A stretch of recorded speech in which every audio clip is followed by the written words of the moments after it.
大家好，欢迎收看《震惊最前线》，无马看中国，我是主持人张宏林。再次感谢大家收看我们的节目哦。美国总统拜登哦，在最近接受哥伦比亚广播公司啊，针对有关台海情势，当然他有谈许多的一些内容的访问哦，其中提到了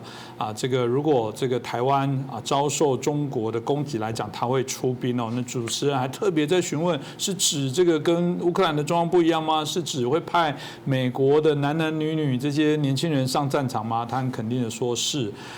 这一个节目在9月18播出之后，当然就引起大家许多的一些关注跟讨论。但不用讲，不止台湾内部，包含中国包含国际的一些相关国际情势的一些专家，对拜登的这些说法，当然引起许多的一些关注哦。老实讲，也不是拜登第一次类似这样的一些说法，只是说这次当然在内容的部分更明确直白许多。到底我们应该怎么观察这个现象？那我们今天很开心邀请到透视中国的高级研究员，也是台大政治系的荣誉教授明居正老师来帮我们解读一下。明老师你好。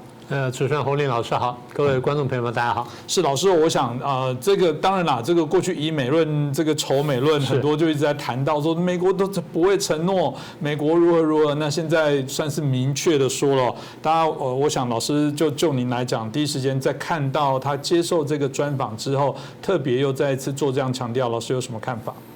我想，当然是他第4次了，就像你所说的了。我们先还原一下那个节目的经过。主持人是问他说：“习近平知道你对台湾到底有哪些承诺？”他说：“我们都同意。很早以前呢，我们就有过协议，然后有过一中，然后台湾可以有他们对自己对独立的判断，但是我们不鼓励他们独立。然后他说我们不，我猜就是因为他讲说我们也不反对，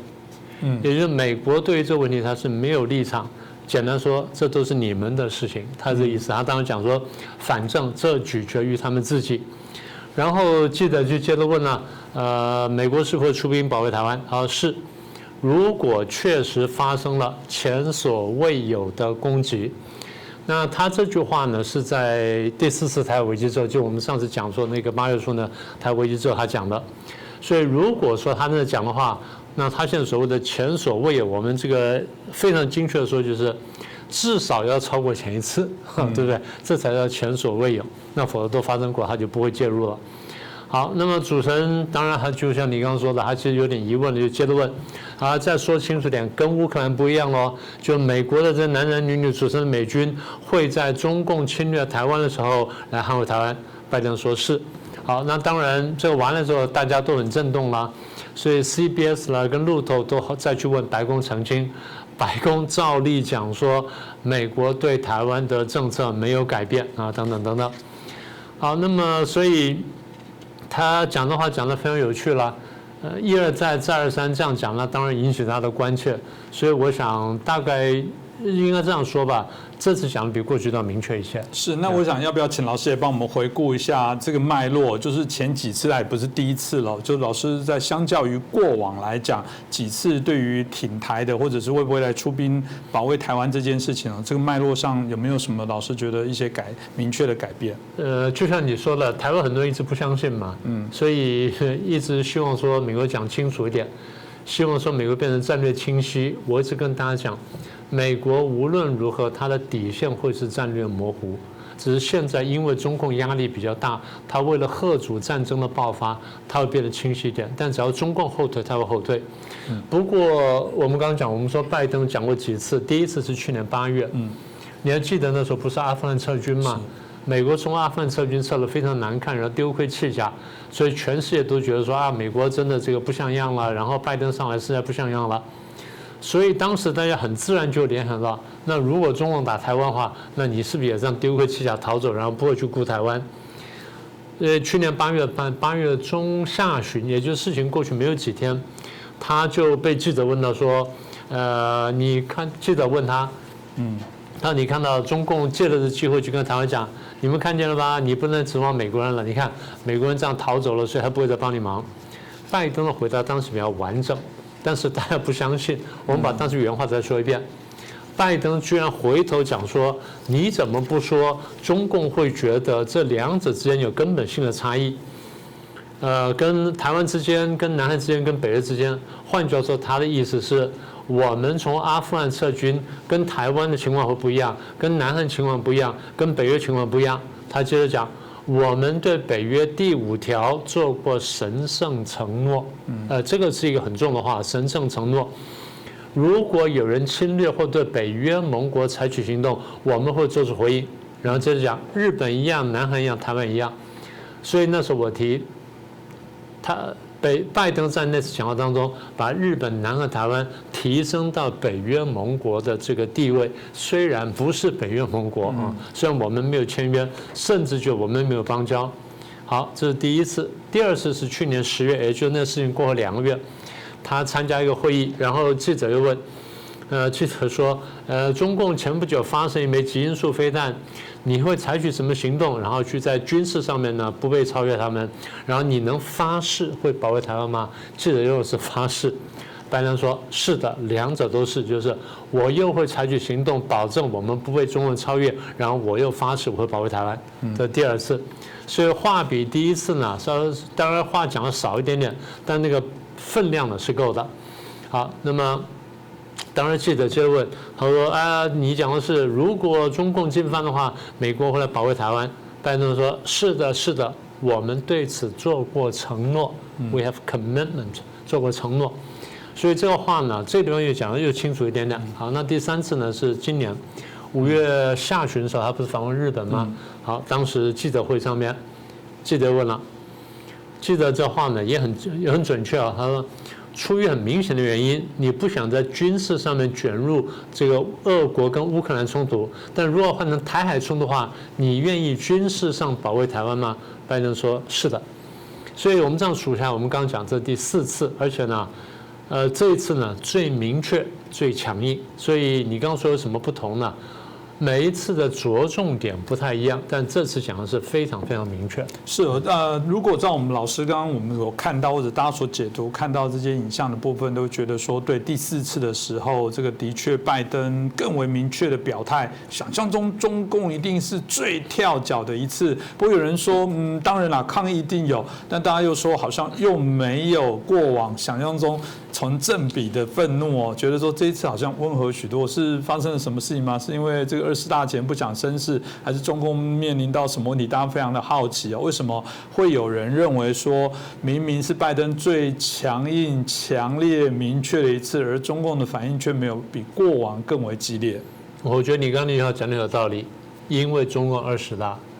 因为这个时候如果把这个事情挑起来的话呢，他要面对国内非常强大的反美的民族主义浪潮，甚至就是要求发兵立刻攻打台湾。那这个在20大之前他没办法承受这件事情，甚至就只要闹大一点点，在会场上面有人真的借机把事情搞起来的话，他也很难就控制这场面。所以我觉得他是出于这个考量。现在如果你看中共官方出来讲的话，他们讲了几个重点，我们来分别谈谈这些重点。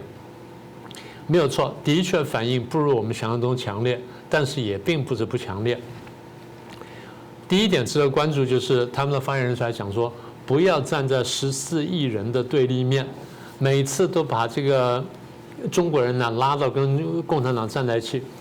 我一直提醒大家，中共这么多年来都在玩民族主义，而且这民族主义是假的民族主义。为什么是假的？我们过去讲过很多次了，但它的确是假的。第二呢，我们刚刚讲他裹挟14亿中国人，其实很多中国人呢看得很清楚，他不认为现在中共走这条路是对的。讲得轻一点，就是不认为现在中共的战狼外交是对的，不认为中共现在跟世界大部分国家为敌的是对的，甚至再往前推点，很多人不认为说中国走上共产主义这条路是对的。但中共就一定要讲14亿人是支持我的，是跟我站在一起的，是力挺我的。所以呢，我讲他是裹挟14亿中国人为他背书，是为了自己壮胆。共产党很清楚，他们从头到尾就是少数派。你不要说他有9000多万党员，将近1亿人，看起来非常多，比很多国家总人口还多。中国有14亿人，14亿人只有1亿的话，那最多是占14分之一，占7%而已。那你如果说站在这个裹挟14亿人，然后站在14亿人对立面，你中共为什么不讲？为什么你没有看到？你站在全世界几十亿的爱好民主、自由、均富、法治、人权的这人的对立面，你为什么不讲这话？所以我觉得第一句话呢，完全是玩弄虚假的民族主义，这第一点。第二点呢，他在这个指责完美国之后呢，居然话锋一转呢，就指责台湾了，说台湾呢以美谋独依赖美国呢，然后去这个追求独立。中华民国台湾呢没有说独立啊，现在没有这样讲啊。即便有些政党这样讲，但是他毕竟没有在做这件事情啊。这第一个。第二，中华民国政府现在出来公开讲的是美国支持一个民主伙伴，没有说支持台湾独立，没有这样讲啊。那中共为什么要这样说呢？简单说，血口喷人。他就是既用民族主义，所以我刚才讲说玩虚假的民族主义，就这意思。他要玩民族主义，然后用民族主义的话题来抹黑中华民国，抹黑台湾。为什么呢？三民主义当中，民权主义它是不及格的，民生主义它是不及格的，他只好玩假的民族主义。而孙中山的民族主义呢，是以联合世界上以平等待我之民族共同奋斗，然后呢，最后呢要追求民族的这个富强、康乐、平等。那么也就是说，国家必须富强之后呢，才能康乐。但孙中山也明确讲，共产主义不是正确道路。那你在孙中山的每一点上面，你都背道而驰，就现在还在玩民族主义，而台湾居然很多人会相信呢，也非常奇怪。所以简单说呢，他在转移焦点，那么也就是一直在玩文宣统战跟洗脑的这个游戏。那更有趣的是呢，他们现在面对这个问题呢，他必须公开反驳。所以中共的外交部的发言人呢，就出来在记者会上面就讲，他说我们注意到这件事情了，我们非常愤怒，我们现在正在敦促美方充分认识台湾问题的极端重要性和高度敏感性，然后对美国的这言论呢强烈不满跟坚决反对，跟美方严正交涉，让美国不要站在14亿中国人民对立面，就我们刚刚讲那个话，好，讲的义正辞严，对不对？听起来是这个。热血沸腾，可是呢，我们就注意到，《大纪元时报》呢看到一件事情，他们看了这个中国外交部的官网，发现外交部官网把刚才整段话删掉了，不但把发言人的回答删掉了，连提问都把它删掉了，所以从头到尾呢，这块都没有了。在座呢，在那个记者会上有国际记者的，大家都看到这段话，大家都看到这个过程，然后也都在国际上发表，所以我们才知道这件事情。而中共居然明目张胆的把这些删掉了，也就是说，他就是要骗中国人民，所以一直在讲说玩虚假民族主义，这是一个明确的证明。过去呢，他们这几年一直玩战狼外交嘛，然后又讲这讲那，骂这骂那，然后又骂美国，骂得一塌糊涂。那现在呢，美国这样反击回来了，你却不敢动。所以如果说你把这个对话都整个摊出来的话，那老百姓一看，是民族主义会挑起来，但这个民族主义的怒火可能更多会指向中共当局。对，一部分会指向这个美国，一部分指向台湾就被洗脑了，但是更多清楚人会看说，其实是中共这个吃亏了，然后中共呢把事情搞大之后没办法收尾，就这样想遮一下糊弄过去。所以他把它整个删掉了，就走了。我一直在讲，我说台湾的这些粉红们呢，应该看见这一段，看见这段，你也想想看，你还居然要被骗，这不是可笑吗？所以回应你刚刚的话，的确是为了24大的维稳呢，他才这样做的。的确，老师刚刚所提到的部分，就让我们会觉得，这当我们谈到一件荒唐的部分，他不断的，其实所有东西物极必反，甚至我觉得就刚刚老师说的，这是刀子是两面刃啊。当你一直挑动你的人民，就是看不惯，就斗他，早晚这就最后一定会回向你嘛。但不要说中国内部的这些民众啦，就我觉得比较无奈的是，台湾许多的一些媒体哦，这个亲共的媒体也好，或者有些我也不知道怎么把它定位哦，这个是亲共还是就是有人说那搞不好就是匪台的这样子的一个媒体。他们事实上还对于我们看到已经美国总统来承诺过去以美怀疑美国，现在这么明确的说法，他还是要说嘴，还是要说这是荒唐，这是可笑，这是干涉台湾内政，干涉中国，干涉什么？反正这些大小粉红们，这些所谓的亲共的亲中的这些媒体们，大肆的叫骂拜登的承诺，好怪。老师，这个到底我们应该要怎么来看呢？对你这样讲，我还注意到，真的就是在国内外呢都有人讲类似的话。比较荒唐的第一句话就是，美国人的话是不能相信的，因为美国人现在是口惠而实不至。我实在不明白啊。美国人如果不讲的话，你一天到晚逼美国人说啊，你们要战略清晰，要战略清晰，就是你要讲清楚，你就会来。那现在人家讲了4次，你还说你又不相信，那人家讲了4次你都不信，你还要怎么样呢？反过来说，那人家问你你要讲4次，你要再逼问一次，你不是也很生气吗？所以这第一个我觉得很奇怪的地方。那反过来说，就是中共演习恐吓台湾。那美国出面了，你为什么不讲呢？美国释出了，我们不是讲了吗？美国这次派了这个一大堆这军舰过来，派了1艘重航母、2艘轻航母，2艘轻航母。我们再说一次，第1艘摆在这个日本跟琉球中间。第2艘摆在琉球跟台湾中间，第3艘重航母摆在台湾跟菲律宾中间，把3个就中共可能绕到东边来威胁我们的那边呢路全部堵住了。那就有人说，那你美国船为什么不到西边去呢？不需要啊，不需要啊，因为他晓得你不会真正进攻嘛。你真正进攻就是怕潜水艇或怎么从东边绕过来嘛，西边他一下就看到就过来了，所以他的3艘船就卡住了咽喉。这就我们在这个战略上讲的战略咽喉嘛，他把3个战略咽喉都卡住了，然后美国人是来了，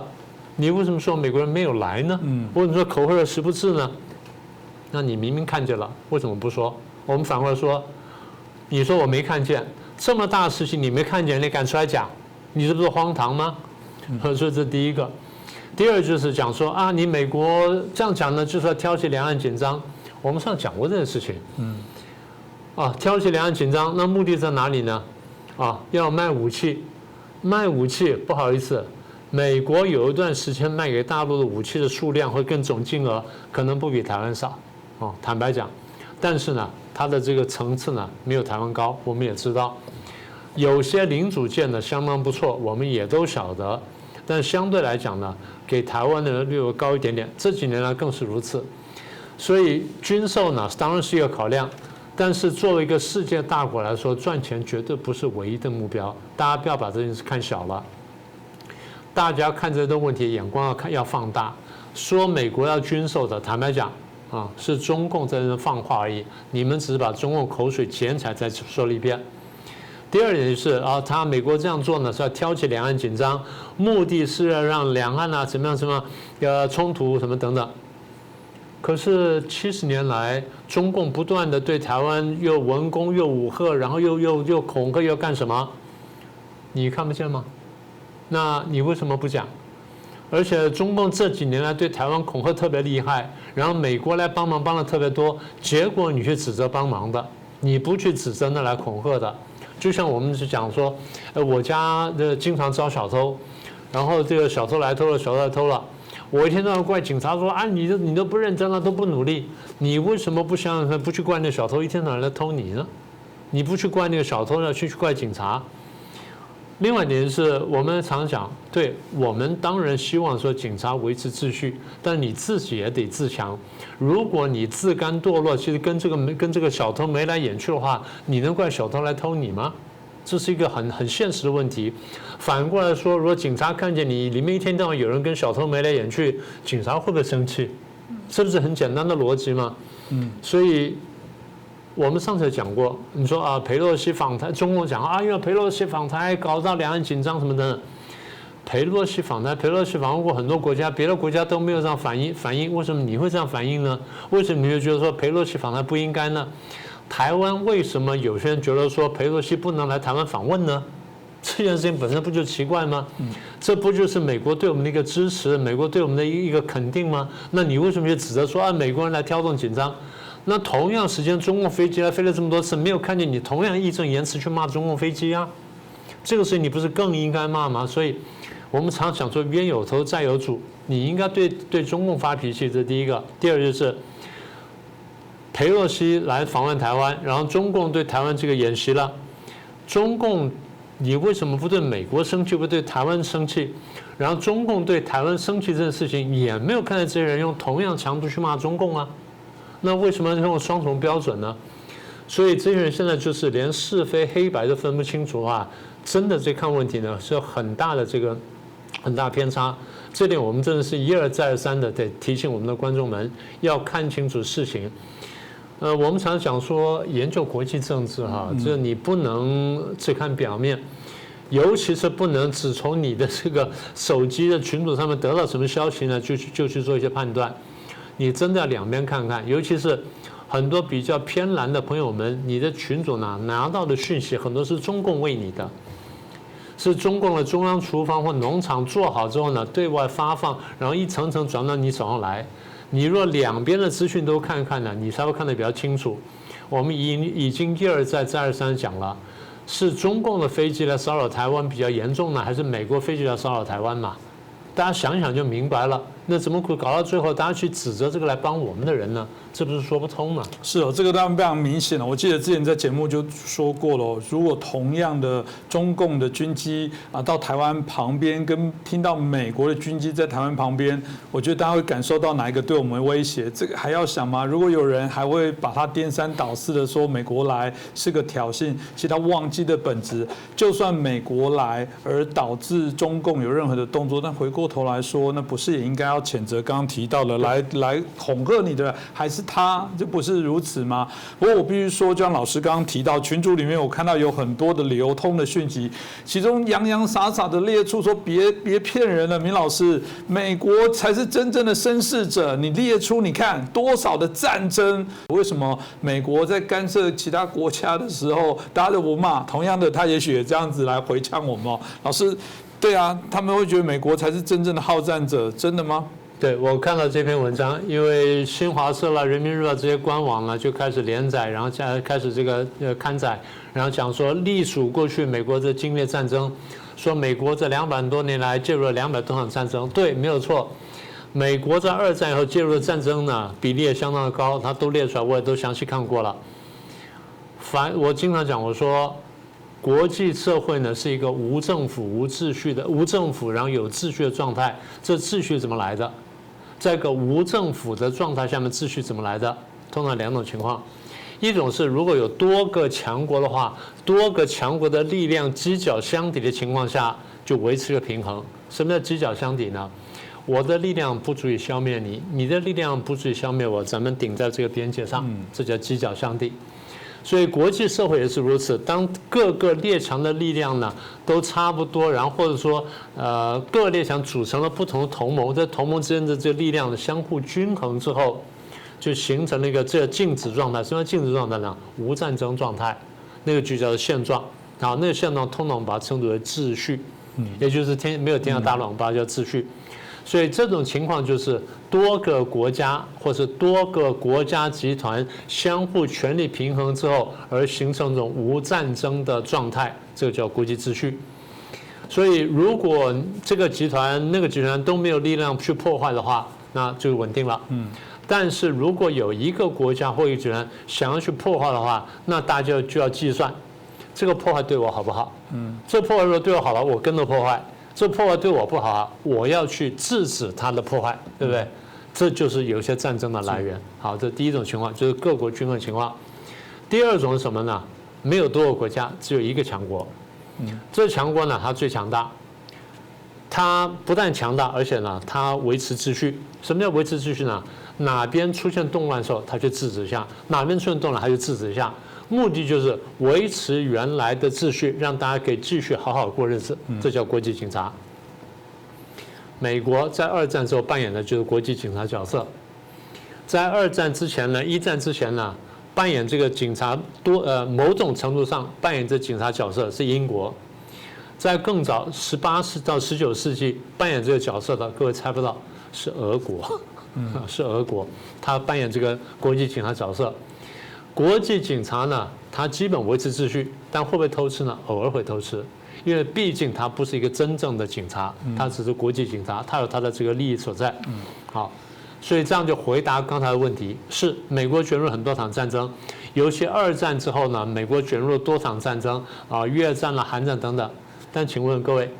美国为什么卷进韩战？是美国去打北韩吗？北韩打南韩。对大陆不很清楚这件事情，因为大陆的官方宣传是南韩跟美国打北韩，所以北韩为了自卫，然后就什么等等，然后最后中国参战。当时是北韩先打南韩，把南韩打到这个汉城都丢掉之后呢，美国开始介入战场，开始反攻，而且美国是被打到这个釜山跟大邱之后呢，才大举反攻啊，才从仁川登陆去反攻的。所以美国是挨打在先，然后还手在后。这是这个韩战。越战是北越打南越，然后最后呢，南越这个快垮掉了，然后这个法国呢又跟这个美国求援，然后美国才开始积极介入，那已经是60年代以后的事情，所以美国是被动介入的。是美国有主动介入一些战争，有些是为了他的国家利益，打他周边国家，但是绝大多数时间，我再说一遍，他是当国际警察。国际警察不是不会偷吃，会偷吃，但你仔细看。这个国际警察比起别的国际警察偷吃的时间少得多，偷吃机会少得多。反过来说，如果这个国际警察不介入的话，天下大乱，天下大乱。今天的世界不是这个局面。我们再进一步说，中共的国力现在刚刚上升，就在东海啦，然后在南海啦，在台湾啦，在各个地方开始搞事情，然后甚至搞到别的地方去。你觉得中共真的将来变成世界第1强国的时候，它不会更加好战，不会更加去扩张吗？现在它搞"一带一路"已经搞了很多国家开始活不下去了。你觉得说中共作为世界警察会来得更好吗？这第一个观察。第二，你刚刚问的是说美国制造紧张，对，有人顺着这话讲说啊，美国制造紧张让两岸的这个华人或中国人自相残杀。你为什么不想想看？中共70年来一直想打我们，这不叫自相残杀吗？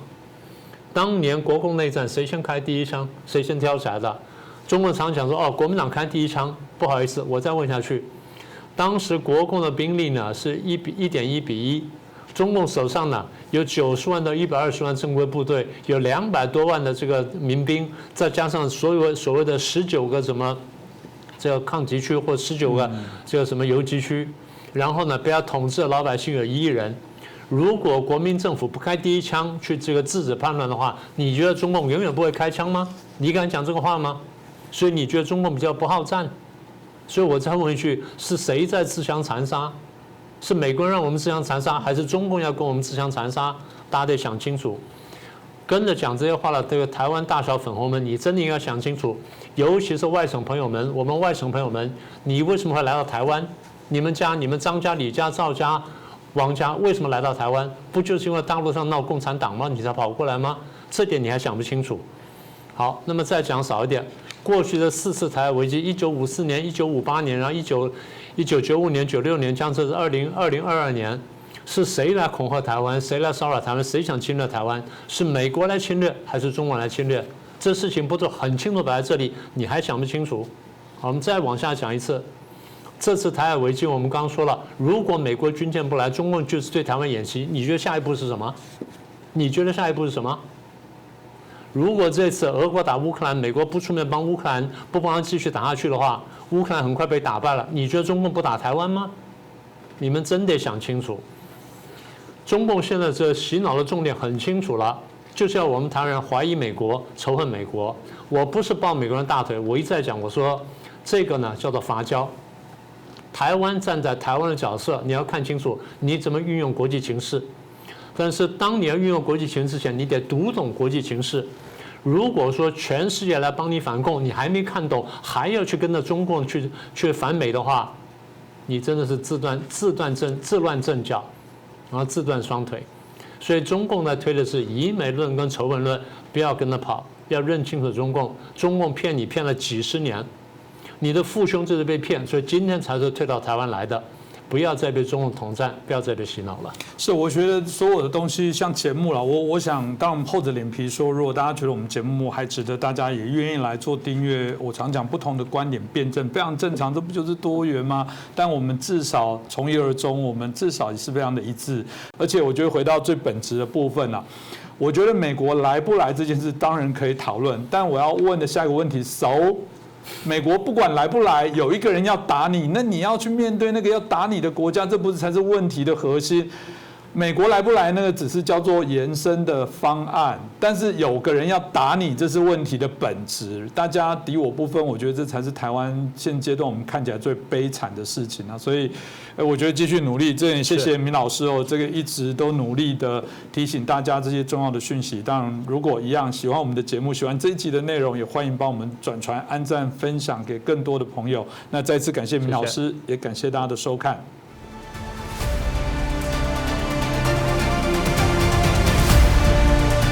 各位震惊最前线的好朋友们，我是主持人张宏林，欢迎订阅我们的频道，也记得打开小铃铛，掌握最新节目通知，让精彩评论不错过，更欢迎留言、转传影片。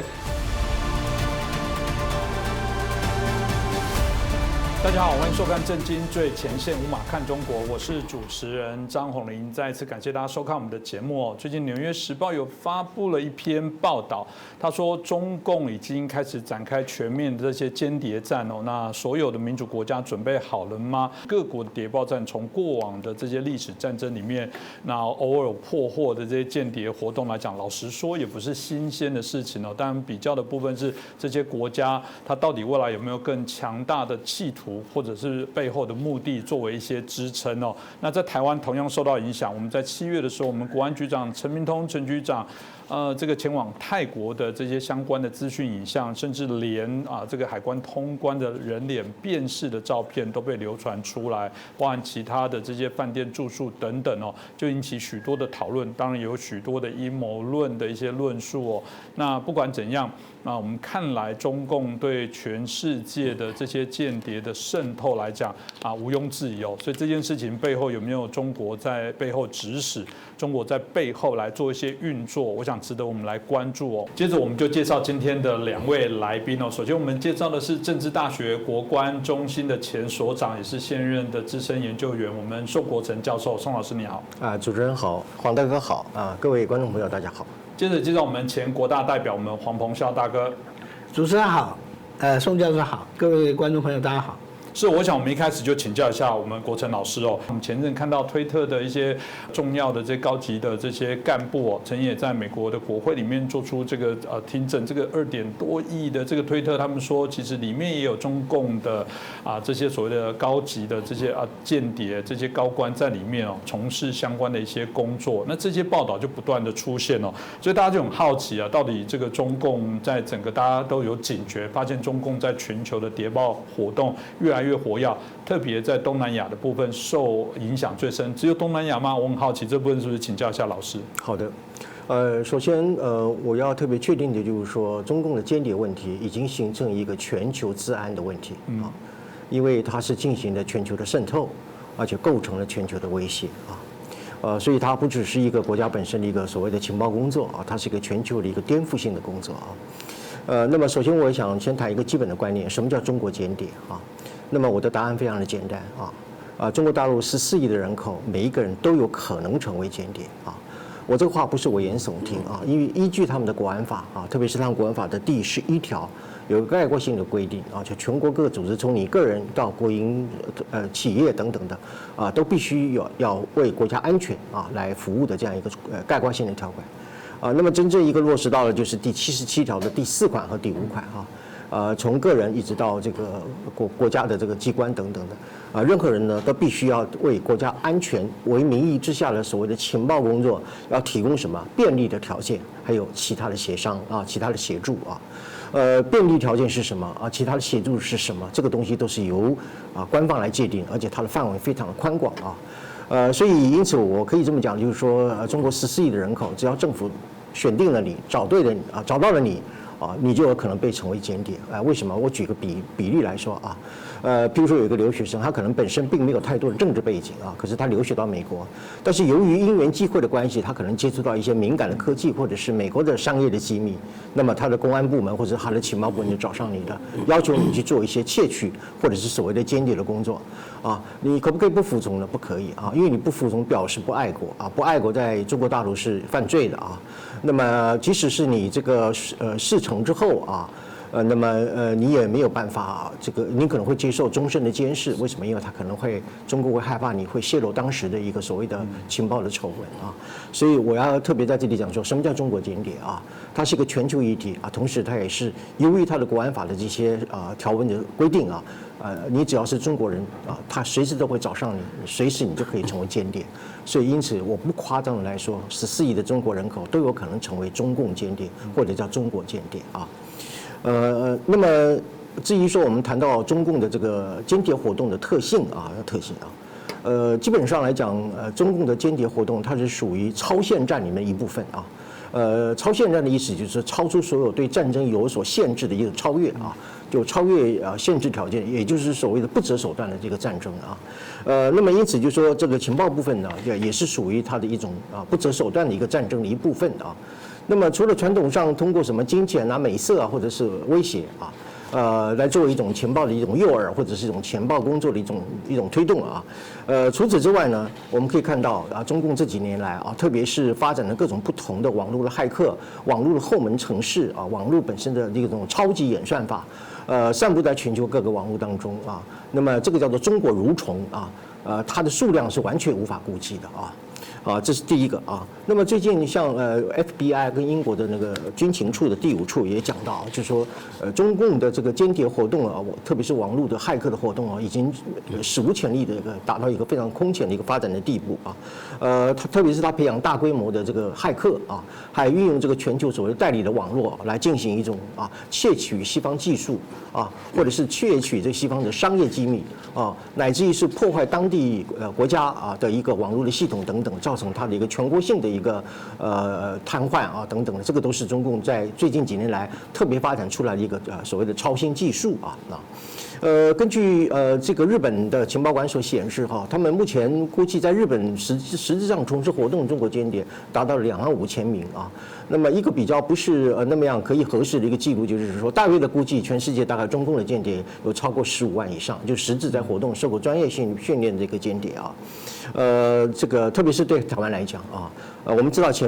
年前我们发生过一个叫做谢锡章的共谍案啊，这是渗透到我们的军方啊。那么根据路透社的报道呢，那么多年来那个中共它也在台湾，特别是在军方或者是在退役的这个将领当中里面进行一些所谓的塑造不忠诚势力的这样的一个活动其实就是培养他们的一个所谓的代理人那么甚至说前一阵子还有传出说，连总统蔡英文他身边的一些水户的人都受到了一个渗透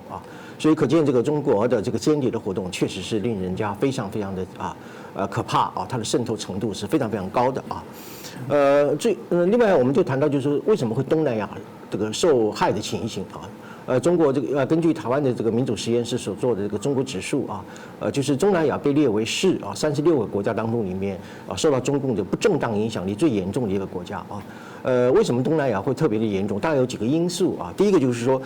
因为这个中共和东盟国家或叫东协国家，它的经贸的这个依赖度非常的深他们已经是互为最大的贸易伙伴所以因此就是说，它就因为贸易关系非常亲近，所以它的渗透和间谍的活动当然也就比较方便这是第一个特征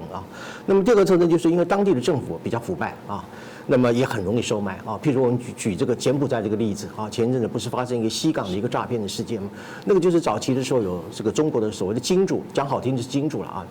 实际上他就所谓的经济的罪犯，带入资本到里面去搞赌博等等的。所以其实像缅甸这样一个政府，它基本上已经不是一个国家它完全是一个受到中共这个所控制的一个国家，利用中共本身所提供的资源来维持他自己的统治这是第二个原因，就是当地政府比较容易收买腐败的政客太多第三个就是当地的网络的防护比较脆弱所以因此它可以作为一个网络本身的一种节点来作为一个继续的一个渗透的一个管道而且这个怎么讲呢？就是说这种代理网络这本身比较能够逃避一些网络的一个追踪或者网络的一个检查第4个就是中共一直想在东南亚地区建立它所谓的东协霸主的地位啊，一方面是想影响当地的政经结构啊，一方面也是想在东南亚这个地区来抵制美国在东南亚的一个势力啊。那么，所以就是说，从中国间谍这个活动，我们可以看出来，就是说，每一个间谍活动的后面都是代表了一种政治的野心或者这种战略的图谋啊。各位不要以为说习近平的野心只是为了想统一台湾啊，统一台湾只是习近平餐桌上的一碟小菜啊。他真正的目的，他是要摧毁美国，而且是要统一世界啊，不只是统一台湾啊。所以就是说，习近平的一个野心，最大的一个野心就是说，他是要颠覆以美国为领导的国际秩序，然后来建立自己啊，以北京模式为取代的一个新的国际秩序啊。所以千万不要忽略整个中国对全球渗透和全球颠覆的野心，也不可以去低估习近平本身不仅仅是想要统一台湾而已，他是要摧毁美国、统一世界这样的一个巨大的野心。其实我觉得宋老师刚刚提到，大概理解啊。当然，如果你不知道，我们的比较狭隘的看到这个台海之间的一些关联，会觉得说这个必然啊，台湾既然对中国不友善，不想统一，它必然会做一些对你不友善的动作。其实不是，这个不止台湾，如果老师刚刚所提到的，在全世界，它都有目的、有系统的来进行这些内容。那回到东南亚的这些情报的部分，我就请教一下彭霄大哥，因为这一次因为7月份我们这个国安局长陈明通的这些入境的影像的外流之后，大家突然也对于这个所谓的泰国对曼谷这地方产生许多的好奇。有人说他现在或者说从过往来讲，它就是一直非常重要东南亚的这些情报交流的一个枢纽。所以我们比较好奇这是否代表整个中共真的也开始肆无忌惮的、光明正大的对于各国的这些我们说来这是政府部门还不是只是一个民间单位，开始这个毫无忌讳的开始伸手，这边朋友大概是真的这样子吗？其实这个在泰国这种的中共的谍报工作，坦白讲行之有年，而且我们可以讲说，过去我们的军情局，包括说我们的大陆工作会，在泰国、在缅甸的这些活动，远比中共更厉害，而且这影响非常非常的深远，那么所以这一次陈明通的这个状况，我个人的看法是这样子的，我认为说，因为他这个是在网络上面抛出来的，那么这个事情是不是泰国提出来的呢？我觉得也不是，因为泰国如果提出来的话，他很没面子嘛，这个双方的国安人员的这样的一个行程，居然公诸于天下。在这里面呢，我们要这个回顾过去的一个很有名的案子，就是陆军总部的通知处的处长罗贤哲少将，因为涉嫌这个当共谍案被捕，然后判处无期徒刑。这个罗贤哲少将，他最早是在哪里失足的？最早就在泰国。他在2002年的时候是派驻在泰国的武官。坦白讲，各国的武官基本上他就有一个主要的任务，就是说这个透过各种方式来收集当地国的军事方面的消息当然也包括情报在内，这是他的公开的一个任务各国都一样。那么罗贤哲在2002年派到那边以后，因为泰国说实在也是个花花世界这个观光业很发达然后这各种的色情行业也非常的发达那么当然这个将在外军令有所不受我们也没有这么大的力量可以完全的监控我们在外面的这些这个工作人员那么他在2004年他就遇到一个持澳洲护照9头身，说实在跟现在选南投县长的那位国民党的立法委员，那个长相跟那个身材都很像他叫李佩琦这位李佩琦呢就开始跟罗贤哲开始接触，后来交往，发展成了这个情侣关系。但是李佩琦真正的身份是什么？他是中共的国安部对台科里面的一个成员。他那个时候大概只有30岁吧，那现在这个他还在那边，大概早都已经是处长级了，确实的位阶不晓得。那么他就开始跟罗贤哲交往以后呢，就慢慢的吸收了他。那时候中共驻泰国大使馆的一等秘书叫做林义顺，林义顺呢，表面上他是这个外交部的一等秘书，驻泰国的一等秘书，实际上他是中共国安部的少将，等于是在泰国的所有中共的这个情报单位都归他来指挥。这个林义顺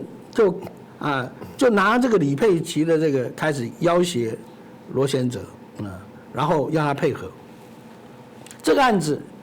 最后罗贤哲是怎么样子被发现的呢？不是我们发现，是美国发现的。2008年，罗贤哲到夏威夷去开会，结果就被美国 CIA 的人员请去某饭店喝咖啡。听说他这个咖啡非常苦涩，这个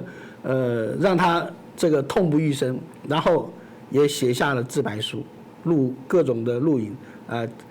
交代说他跟这个林义顺之间的关系怎么样，还有他所泄露的有哪些。那时候他主要泄露的，我们跟美国进行中的博胜案，博胜案呢就是一个有关网络方面的一个防止网络渗透还有网络作战的这样一个设备。另外就是他当时在泰国作为一个武官所持有的这个保密器。所谓的保密器呢，就是譬如像有一些电报收讯，透过那个保密器，它就变乱码然后这个乱码呢，在经过这个还原以后，就能够达到保密的效果。这个保密器呢的型号叫安平6号这是非常重要，我们派驻海外的这些工作人员所使用的。那他说他遗失了，实际上他是交给了这个林义顺的。那你把这么重要的东西交给敌方的话，换言之就是说，让敌方以后就可以解密。所以这个是很实际的一个案例。而这个案例谁发现的？美国发现。最后，美国把他所有包括在夏威夷供述的一些的内容提供给我们，然后我们才根据这些资料把他判处了无期徒刑。如果不是他最后坦白从宽的话，可能就是判死刑，因为他的伤害非常的大。当然，我觉得说，诚如刚才宋教授所说的真的按照中共的国安法，每一个公民，每一个中国人都有那个义务，要配合情报工作，尤其是他的党员。中共党员将近1亿人了，8-9千万人，党员更是义务的这个特工，那么他所有驻外的人员，不管他是做什么的哪怕是商务人员也都负有情报收集的这样的这个责任，所以我们不要看说，哎呀，好像没事，哎，他的这个什么文化表演或者什么文化活动，抱歉它里面就一定有，我可以说一定有他国安部所派遣的人员，所以这些呢可以美国呢等于是他美国说他们现在每个小时就在处理一个案子，已经有好多案子来不及处理了所以这种的现象就是我们要知道我们所遇的敌人是什么样子。特别是最近美国拜登总统明着挑着讲如果中共对台动武的话，美国会派兵美国会介入这就使得说未来中国对台工作那种鸣枪这个实际来的这种武统的这种作为可能性降低，但是它绝不代表说他对台湾的野心就降低了，而他改换方式，改换什么方式？现在摆在面前的就是各种方式的对台湾的情报的渗透，从网络从这个各方面，特别是我们高科技的那种情报的收集，还有来台湾招这些人才等等的，都算是他们对台湾的渗透的工作。还有更重要的是，石板民夫先生曾经讲过，台湾这个所有重要的选举，中共都不曾缺席过，尤其最近这10年来，所以像最近的几个重要的选举，譬如像说台北市长五都的市长等等的这些选举，坦白讲，我们不要以为说就这么单纯就那么几个人天天在那边这个凑来凑去的讲来讲去的 ，no， 这里面一定有一个是叫做习近平宝宝。换言之，就是说，中国所要培养的、所要扶植的，因为如果你当了台北市长以后，台湾解严以后四个台北市长里面有3个都当总统，所以台北市长是迈向总统府的一个主要的旅程。在这种状况之下，中共绝对不会松手。他一定要培养，然后再栽培他，将来最好能成为台湾地区的领导人。那么这样的话将来他只要再做点手脚，可能就会促成两岸之间所谓的和平协定签和平协定。我们再回想一下，为什么我们这么多的退将一点风骨都没有没事配合大陆的这种统战的言论甚至于讲的比他们还更把中共这个推个不得了，好像多强多强多伟大。这些人都是马英九时代的一些的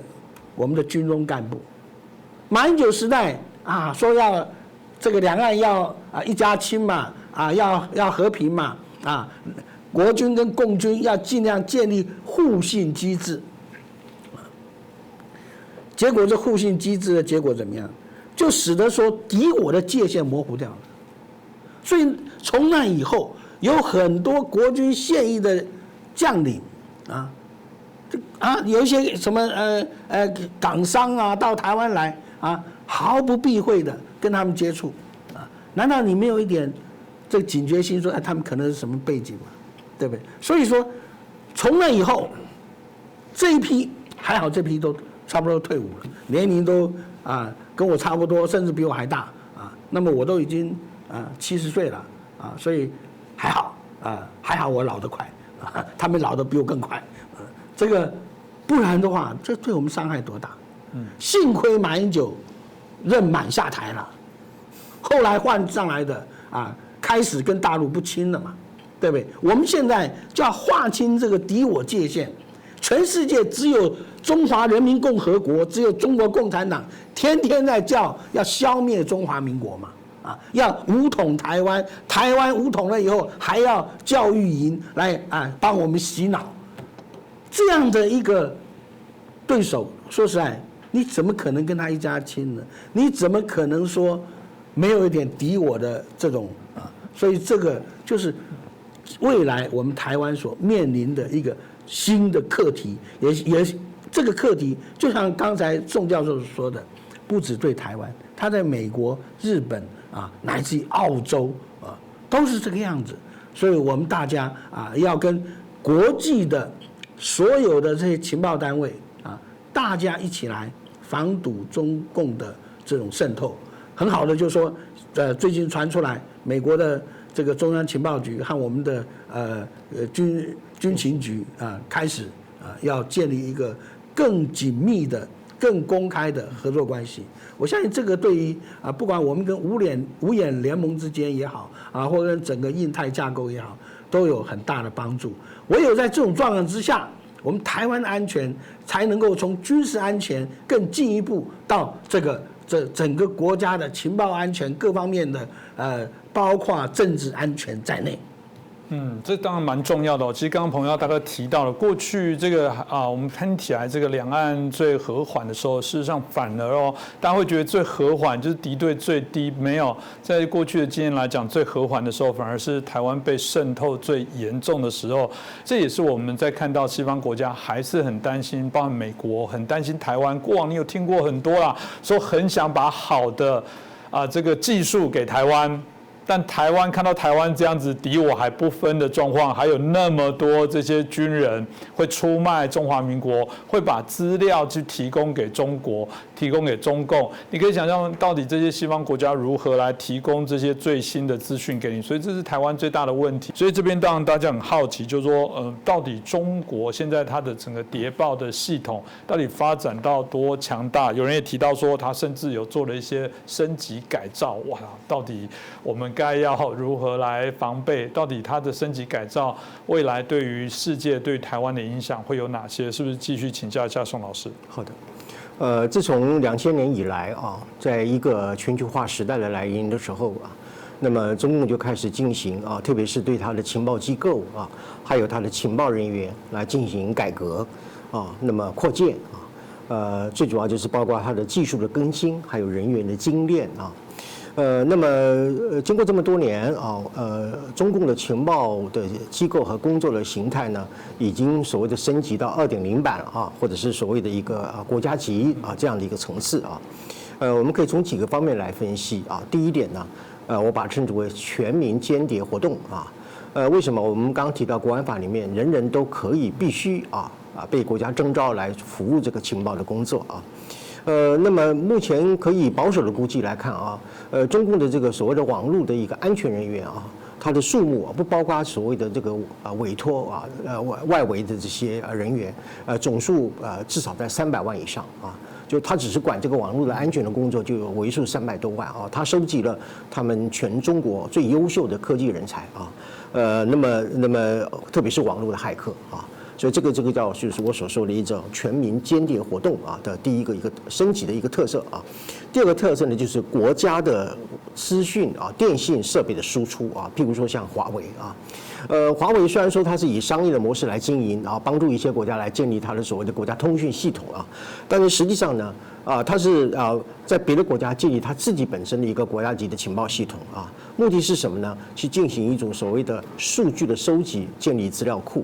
还有就是以当地的这个政治监控当地政治的一些情势的变化，特别是有关于选举或者是政党之间本身的一种实力的消长，或者是他们之间的竞争等等的所以国家级电信设备的输出呢，也是它升级的一个第二个特色那么第三个特色呢，就是利用广泛的这种学术的交流，或是一般的这种商业的投资活动在境外建立所谓的情搜网主要是收买外国的这个所谓的高科技人员从事什么呢？长期的来为中共窃取或者是输送一些敏感的技术或者是商业的机密这是第三点。第四点就是建立国外的所谓的策应组织这点是我相信在历史上来讲应该是中共最擅长的，也就是在你的内部建立一个跟我做里应外合的这样的一种所谓的组织，他们俗称所谓的第5纵队例如像台湾的统派团体当然我不是说对于统派团体有什么特别的成见，而是它是始终是中共它锁定的一个目标，还要去争取的一个对象还有就是国外最近兴起的所谓的外国网红他们呢做什么事情呢？他一方面是散布一些不实的消息，另外一方面呢就是所谓的说好中国故事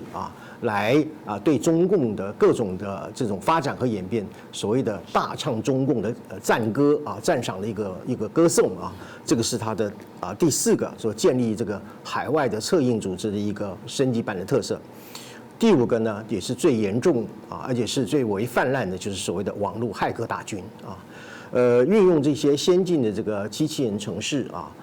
或者是所谓的数据的一个语言的编写重新的编写，或者是一般比较精进的后门程式或者是一些演算法还有就是包括所谓的脸部的辨识或者是个别的 DNA 生化数据的收集这个是中共目前不仅是他对付内部的新疆维吾尔族人同时也是对付他国内的异议分子国外的异议分子，还有就是针对国外的各种政治经济活动所进行的。尤其呢，最近有一个消息公布出来在许多中共的这种软体当中里面，或者是它的电信的手机上面呢，都有置入一些后门的程式，广泛的去收集美国人民个人隐私的这些资料也就是说，它的这个升级版的这种情报的活动，已经深入到每一个个人的生活层次，所以是非常非常值得我们警惕的一件事儿。这个也是我们一开始所提到的部分了。这个敌我的意识，大家如果没有好好的去提醒，怎么样不是叫做过度的仇视中国，怎么样叫做不是仇视的问题，是大家必须要有警觉性这条界限很为难。就好像许多中国制品的这些3C 的部分，在台湾许多的地方流通。那这到底是说不应该贸然的打压，还是说必须要抱持着某些怀疑这非常的为难。所以接着就请教一下彭夏大哥，因为照刚刚宋老师所提到的部分，中共现在不断的在升级他们的一些谍报网，在人数的部分，简单的就讲，就是他们基本上也采取那种人海战术的部分。各国当然都会做防备，台湾必然也是。那特别台湾又年底又有9合1的选举，或者接下来明年还有立委跟总统的选举台湾到底该怎么样来防备呢？洪家大哥，我觉得只能说防不胜防吧。因为说实在，第一个它体量太大了这个体量大，当然人手投入资源各方面那是我们望尘莫及的。不过呢，幸亏我们这个公民社会非常健全。什么叫公民社会非常健全？就是说我们的这个人民的素质很高而且大家习惯在这种公开的资讯之下这个养成这种判断能力，还有自我参与的能力。譬如像说，这个我们有一位东吴大学的音乐系的学生，应届毕业生叫温约瑟他去读音乐的他是从国中、高中音乐班一路到了东吴音乐系这样子，结果他自己就是看到说，大陆的网络上有一些说台湾的什么军事配置图他看了就很不服气你们会搞这一套我也可以结果他花了1年功夫制作了中国大陆的军事设施的这个 Google 的地图，这个地图现在已经有超过200万的点阅，全世界的主要媒体争相报道台湾的这个年轻人，他也不是我们什么哪个单位花钱去培养他，为什么我知道他绝对不是因为他的母亲是我以前我在苗栗的竹南神召会我很小的时候，我当过神召会的主日学的小老师，他母亲是我主日学小老师的这个学生，所以大家一个教会的嘛，所以都很熟，所以他儿子什么样的状况，我们当然很清楚了，对不对那么他母亲还很担心说，哎呀，他如果这样子的话，会不会给他带来麻烦什么的？但是代表什么？我们的年轻人自我参与而且我们年轻人在网络上面的这种绝不下于专业你看看这位温约瑟先生多么厉害，对不对？除了温约瑟已经让我们知道以外，还有很多很多的这样的年轻人主动参与你譬如讲，我们不讲，谁知道说我们的无人机这么厉害在乌克兰战场上大显神威，对不对？所以我们有很多软实力，那不是靠着政府去养，而是说在我们这个公民社会里边，大家基于第一个兴趣，第二个爱国心。我们的爱国心不是像大陆用爱国教育，而是很自然的你自然你在这出生啊，在这成长，你看到啊大陆这些嚣张的这种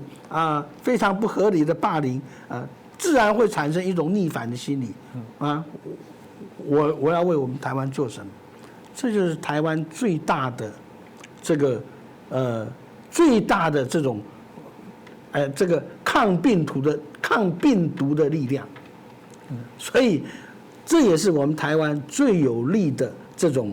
自我防卫啊。所以我觉得说现在呢，因为大家都已经发现中共这样的一个问题，那么尤其现在很多的企业都在收集所谓大数据的资料，那么这些大数据资料也好，或者是个别的消费的行为的研究等等的其实跟情报工作是一体两面，很难分得清什么是民用，什么是军用什么是一般的资料处理，或者是什么是这个间谍工作。所以我也要特别呼吁我们不管是在海外或者台湾的很多的在科技工作的一些朋友们，也许在你认为的很普通的一个岗位上，你所做的事情，在你不知不觉当中，你是在帮中国的情报部门在做。包括说我们在竹科有一些的公司有一些的猎人头单位其实都有这类的问题那么幸亏现在美国也很积极的在这方面做投入我觉得，因为说实在，网络作战光靠我们自己这个力量是不足的我们还是要靠我们跟美国跟日本这些周边国家大家共同才能做到源头打击，因为毕竟这个网络的世界是从美国开始创造的真正的能够掌握到那个 key point 的我相信还是美国了而且就未来的科技的发展从长远的看，我觉得我对我们年轻一代的我非常有信心，不像那些一些这个亲共的退将讲的那些话好像年轻的草莓兵不堪一击什么一点战力都没有。你看这一次台海危机的时候我们的这个海军的官兵一点都没有恐惧甚至于说还做好撞船的准备，这哪像是草莓兵的样子那为什么是这样子？不是我们军队训练特别好，而是说我们的年轻人在这样的一个这个教育体系，这样一个社会体系之下，他自我教育、自我完善，他自我心理建设，这个是非常令人感动也真的是我们想象不到的，真的这种心理素质。这个说实在，我看到大陆的他的网络上刚开始有过觉得很意外，说台湾不是草莓兵但是这样的文章很快就被下架了那么其实真正内行的人都知道，在那样子的危机的压力之下，你的军队的这些士兵、士官兵还能够非常有条不紊一点都没有惊慌恐惧的来执行你应做的业务的任务的时候，这个军队就是能打仗的军队。你看我们在金门那个岗哨上面看到大陆飞过来无人机，他的反应，他不是抱头鼠窜的，他是一直盯着、指着然后按照这个按规定通告然后就算是拿石头扔，这要勇气这不是说他看到那哇赶快就一哄而散另外一个视频是台湾这边的无人机也是民用的飞到了中国外岛的一个营区上面，结果那些的中国的那些军事人员看到无人机真的是抱头鼠窜的完全不同。为什么会这样子？真的我们台湾的士官兵的心理素质，绝对是在这个世界名列前茅。当然，更可贵的是我们全民的心理素质啊！你看这个中共军演啊，连各国的记者都比我们紧张，结果来台湾发现啊，马照跑，舞照跳，什么事都没有的样子啊！甚至于说，最近台湾发生了地震，6.9，这么高级数的地震，我们也没有惊慌。反而是世界各国媒体在关注，哎呀，台湾大地震了啊，怎么样，弄到最后才发现说，哎呦，这么大的地震，我们伤亡好像是只有个位数，啊，那么这代表什么？代表说我们的整个社会的抗震能力，不光只是建筑，心理的抗震能力，因为经常的面临这样的挑战，所以这种的心理素质跟一般其他地方也不一样。这也是我们面对中共的各种压力之下的一个最为有利之处。当然，社会参与更是值得令我们肯定。你看，每次有灾变的时候，我们的民间团体比我们的公家的救灾团体跑得还快啊！那个传递那种的做得还更好。这代表说，台湾的公民社会自我组织能力啊，自我的这个完善能力，超乎世界的想象的。而且我觉得说，将来慢慢大家也会有更高的意识，在网络上，在新闻媒体上乃至于说在社会各方面，大家的这种防范中共间谍的这种的警戒心跟这种的应处心，应该会越来越完善，越来越强大。是的，谢谢彭教大哥。其实我们有人在谈到习近平哦，的确他加速了全世界的觉醒哦，他加速了全世界对中共的认知，当然也加深了大家对中共的防范哦。我相信中共现在谍报战这种讯息哦，这扩大的讯息不断的被各界所报道，当然大家防范自然会起来哦。像彭教大哥提到的，我觉得台湾的民众敌我意识还是最重要的。如果大家对于这事情没有什么觉醒放任这些俄语认知作战来干扰台湾的日常，包含在选举政治上的一些选择，让对我们来说都会受到空前的这些严重的影响。这当然不是我们所乐于看到。那这部分，我想我们未来在节目当中，我们会持续来做关注。今天就再次谢谢我们两位老师，也感谢大家的收看。如果喜欢我们的节目，还是拜托大家可以帮我们转传、按赞、分享，也欢迎留言给我们一些批评指教。再次感谢大家。